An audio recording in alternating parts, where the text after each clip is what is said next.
You are statistically unable to amass that kind of wealth through gambling. Wait, not you, the individual, not gamblers, but gambling companies like casinos and sports books are capable of printing unimaginable amounts of money and then take the additional revenue and like win favors, deregulate, make themselves irreplaceable with these ad placements. Because obviously you could just buy influence.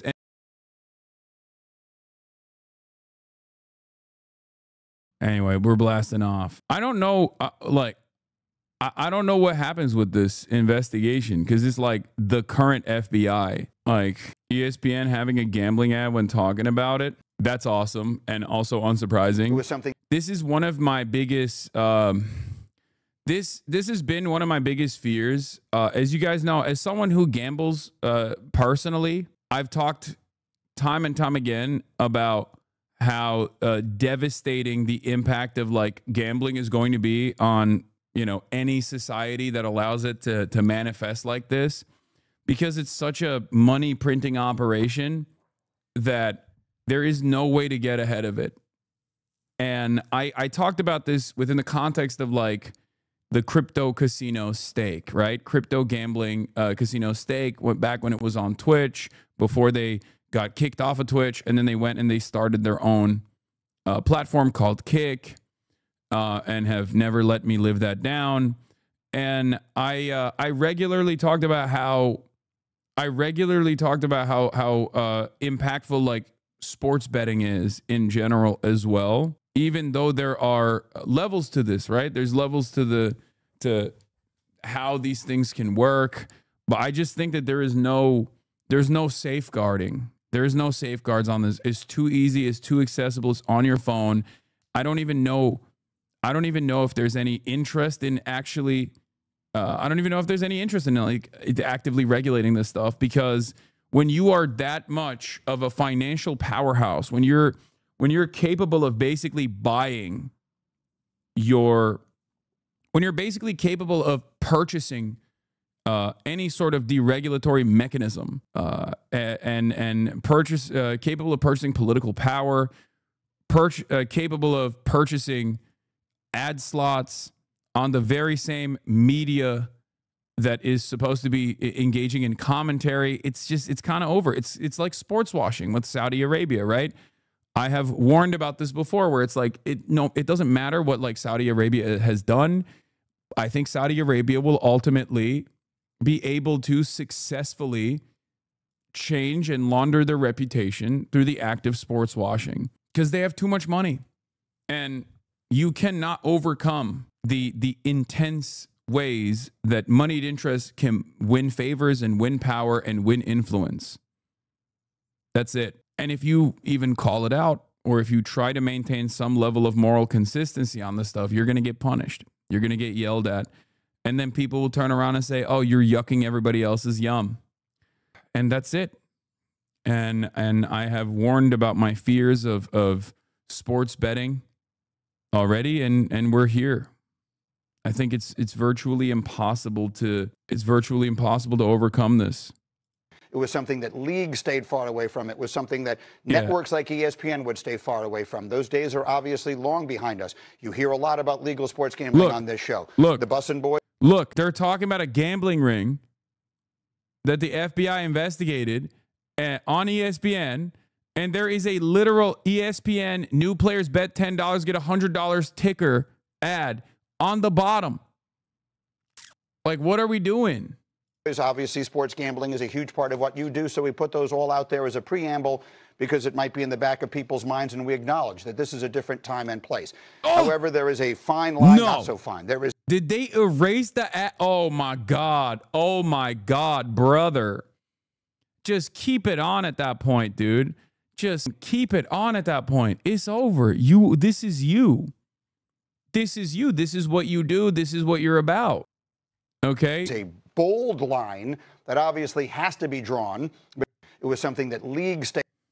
You are statistically unable to amass that kind of wealth through gambling. Wait, not you, the individual, not gamblers, but gambling companies like casinos and sports books are capable of printing unimaginable amounts of money and then take the additional revenue and like win favors, deregulate, make themselves irreplaceable with these ad placements. Because obviously you could just buy influence and buy prominence and become a normal part, like a household name, and become a normal part of everyone's existence. And the problem with gambling is that it's just so, I think it feeds off of the misery of the masses.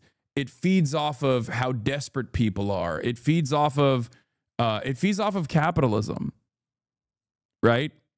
It's just, the more people feel the financial impact of existing under capitalism, the more they struggle, the more they are desperate to try and engage in some kind of escapism under the false notion that they could potentially get a leg up.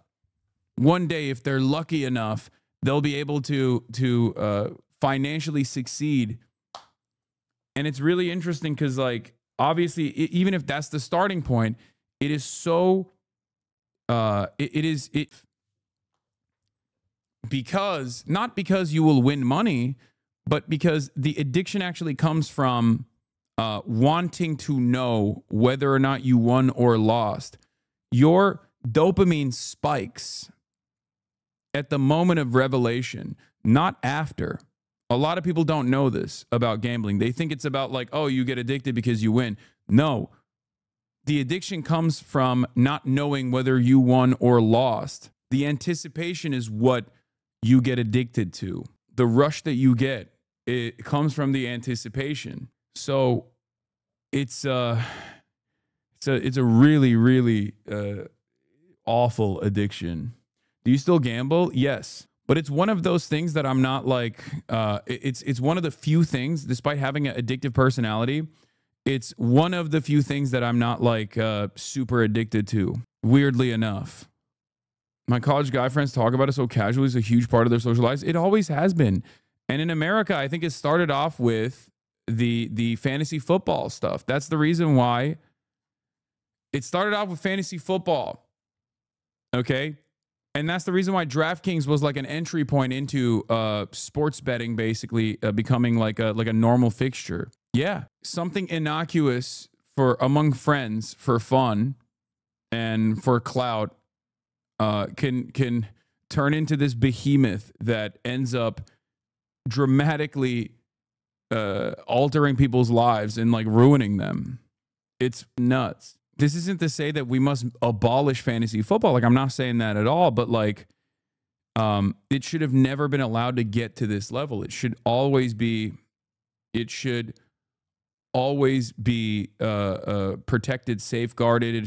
There should be severe restrictions on what you can do, what you can and can't do. I was talking to my cousin who's a pro poker player. It's actually fascinating that the major donors of the Republican Party are so split on this. The Adelsons want to abolish all online betting.